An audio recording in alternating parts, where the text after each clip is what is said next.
From Amateur Radio Newsline Report number 2417, this is Ham Nation Headlines for Wednesday, February 28th, 2024. What's better than Girl Scout cookies?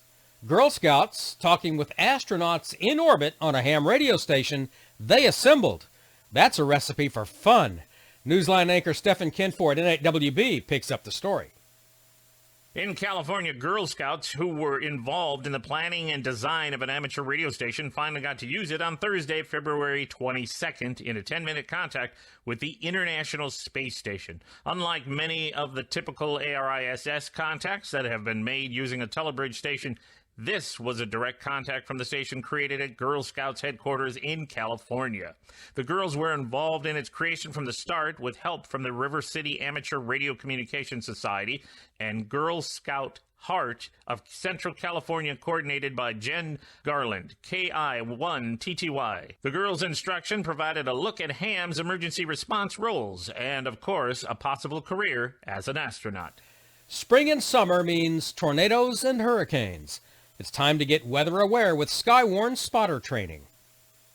We're approaching that time of year when the National Weather Service begins Skywarn spotter training in the U.S. for the start of hurricanes and other storms of spring and summer. Lloyd Colston, KC5FM, told Newsline that in his area of the United States, Wichita, Kansas, as well as the Norman and Tulsa, Oklahoma weather forecast offices have already announced their upcoming classes. He said preparation is an important and serious undertaking. You can be aware or you can be scared.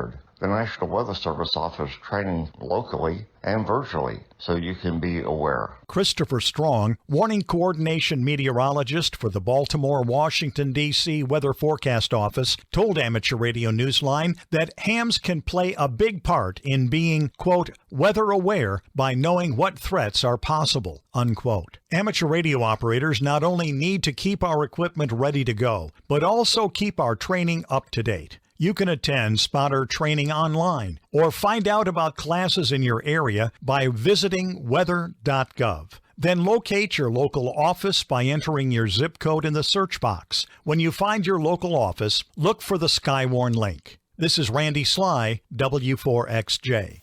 Behind every achievement of a young DX chaser, there's at least one mentor who's cheered them on with moral support and technical guidance. Working quietly behind the scenes, these seasoned hams become big achievers too. Now, these Elmers are getting a moment in the sun as well, as we hear from Newsline's newest correspondent, Travis Lisk, N3 ILS. The DX Century Club Award is a top amateur radio honor that recognizes hams who have confirmed contacts with 100 entities. Now, those hams who have guided younger achievers on their journey to DXCC are in line for a top award themselves. A team of DX organizations is preparing to give a Mentor Recognition Award this May at the annual DX Dinner, which coincides with Hamvention in Xenia. To qualify for the award, mentors must have assisted a DX chaser who is under the age of 30. Applicants will be reviewed by a judging committee made up of representatives from the Southwest Ohio DX Association, the Northern California DX Foundation, and the International DX Association.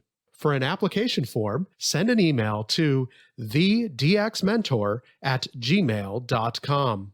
This is Travis Lisk, N3 ILS. Speaking of youth and amateur radio, the nominating period for the Bill Pasternak WA6ITF Memorial Young Ham of the Year Award opens March 1st and runs through the end of May. More info in coming reports. And that's all from the Amateur Radio Newsline, your independent source for amateur radio news since 1976 at arnewsline.org.